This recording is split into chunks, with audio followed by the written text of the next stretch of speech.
Welcome to the Arizona Wildcats Show, brought to you by Fry's Food Stores.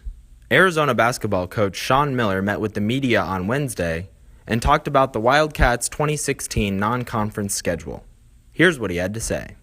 There isn't a coaching staff in the country that works more diligently or thinks about our non-conference schedule more than ours here at Arizona, because we have 14,500 people in our arena. We have season ticket holders who give a lot to see quality. So that does not fall on deaf ears. Looking at this upcoming schedule, our home schedule, I know it's not as attractive. But I would just ask you that in your own respective industry, things in 2016, compare them to what they would have been in 2010. And, sometimes you make changes within your company.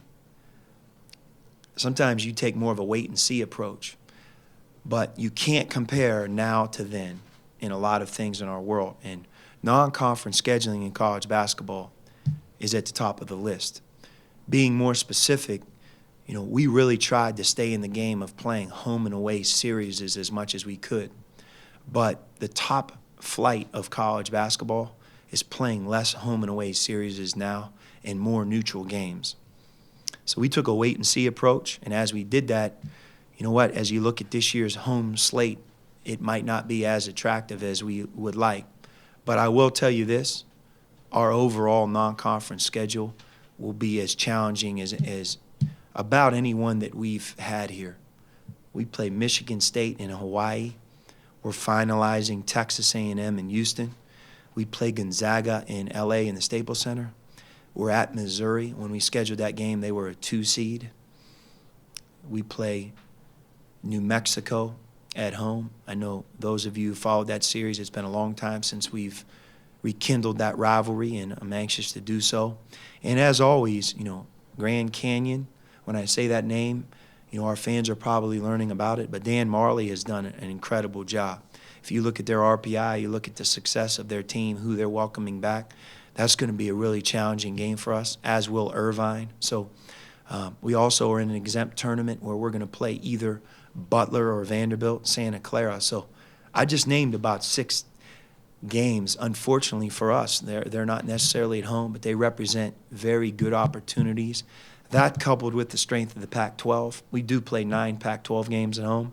I think we're going to have a really quality schedule, and that won't prevent us from accomplishing our goals. If anything, I think our team will have a great chance to grow playing through that non-conference schedule. But in the future, as we've now played more neutral games, we're really in talks more aggressively than before and willing to play more teams in home and away series. We play UConn home and away, which starts up, I believe, next season at home.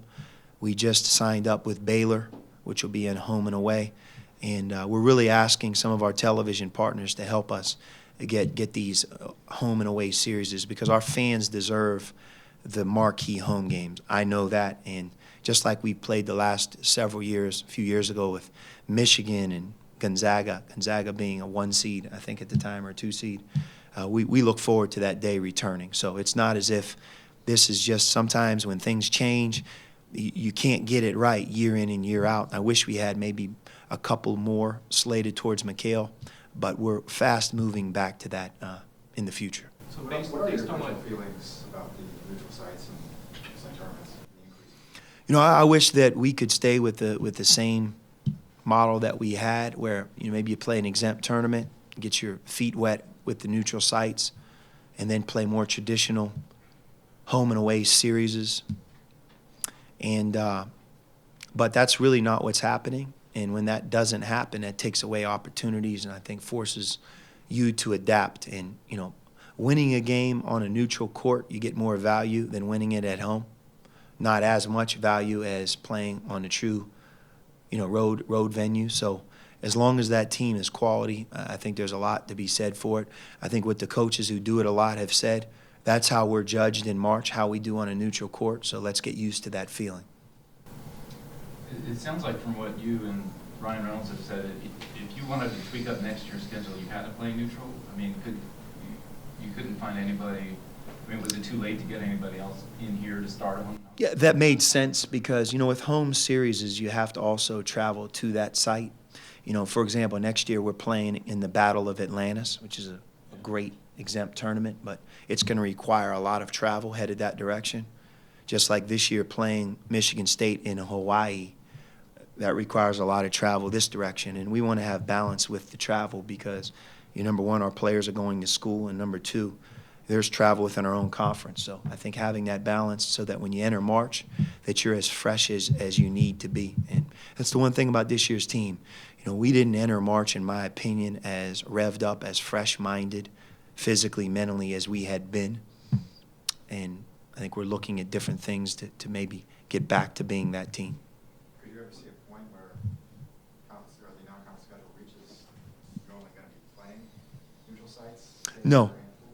No, I think there'll always be a number of home games in a way, but powerhouse games, there's less of them, and we certainly want to be a part of that equation. And we're doing things this spring that we haven't done and having more conversations with our television partners to make sure that they know that these types of opportunities we want to be a part of. And we don't want to play a team, a marquee program on their court and not have them come to McHale either.